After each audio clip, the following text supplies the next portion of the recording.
جاہلیت کا ایک نظریہ تھا جس کو قرآن کریم نے کئی مقام پہ بیان فرمایا ہے. اچھی طرح سمجھ لیں. الطیارہ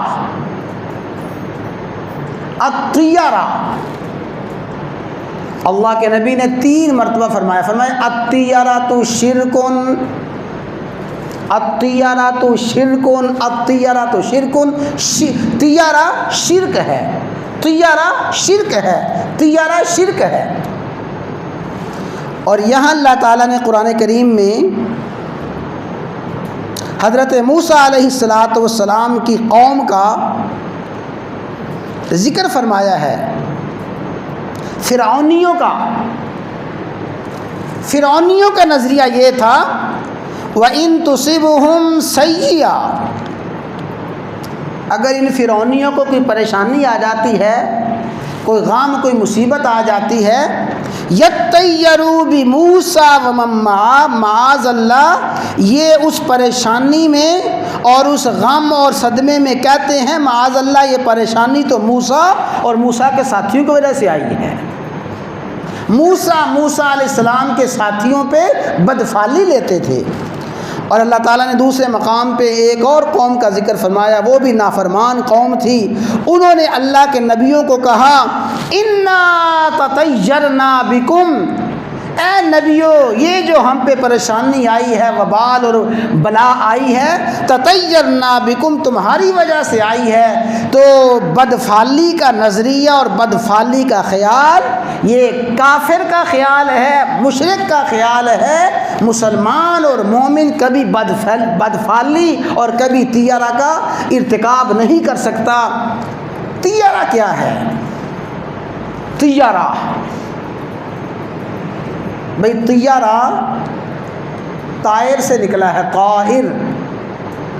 اور طائر کہتے ہیں اڑنے والے پرندے کو.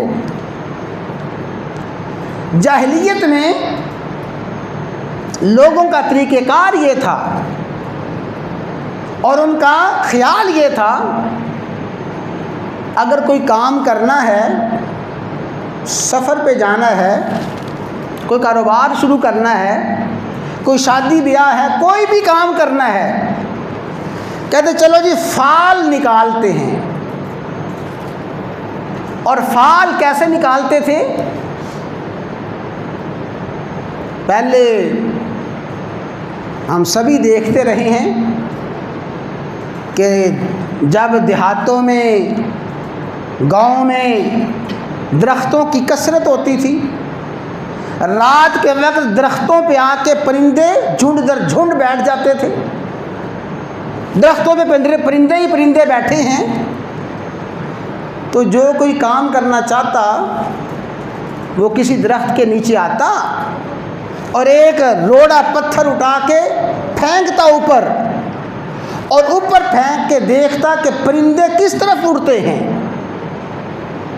اگر پرندے اڑ جاتے دائیں طرف تو کہتے بس ہمارا یہ کام ہو جائے گا، یہ سفر برکت والا ہے، یہ کاروبار برکت والا ہے، یہ شادی کامیاب ہے.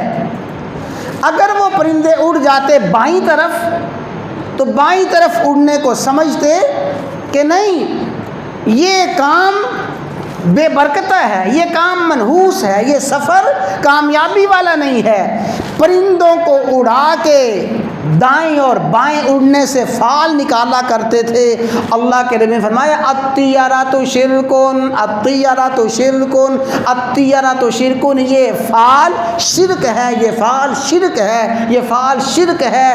پرندوں کا دائیں طرف اڑنا اس کا تمہارے کام بننے سے کوئی تعلق نہیں ہے، پرندوں کا بائیں طرف اڑنا اس کا تمہارے کام کے بگڑنے سے کوئی تعلق نہیں ہے. بگاڑ اور اصلاح اور کام کا ہونا نہ ہونا پرندوں کے اڑنے کے ساتھ نہیں ہے، اللہ کی مشیت، اللہ کی مرضی کے ساتھ ہے. پرندوں کے ذریعے فال نکالنا. اور پھر وہی جاہلیت کا نظریہ تھا، حتیٰ کہ یہ فال اس حد تک عرب میں عام ہو گئی تھی، انہوں نے بیت اللہ میں خانہ کعبہ میں بڑے بڑے بستے، بڑے بڑے تھیلے رکھے تھے، اور ان تھیلوں میں تیر رکھے ہوئے ہیں۔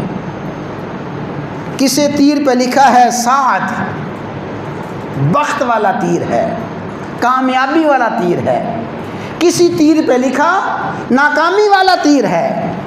اور پھر وہ بستے کو، بیگ کو ہلاتے، تیروں کو آپس میں گڑمڑ کرتے، ایک تیر نکالتے، اس تیر پہ لکھا ہوتا بخت اور خوش بختی، سعادت کی علامت ہے۔ کہتے ہاں ہاں، جو کام میں کرنا چاہتا ہوں یہ کام بڑا کامیابی والا ہے، یہ کام فوز و فلاح والا ہے۔ اگر وہ بستے میں سے تیر نکلتا جس پہ نحوست کی علامت، بے برکتی کی علامت ہوتی، کہتے نہیں، اب یہ تیر جو نکلا ہے، اس تیر نے بتایا ہے میرا یہ سفر کامیابی والا نہیں ہے، میرا یہ فیصلہ کامیابی والا نہیں ہے، خوشیوں والا نہیں ہے۔ تیر کے ذریعے فال نکالتے، پرندے کے ذریعے فال نکالتے۔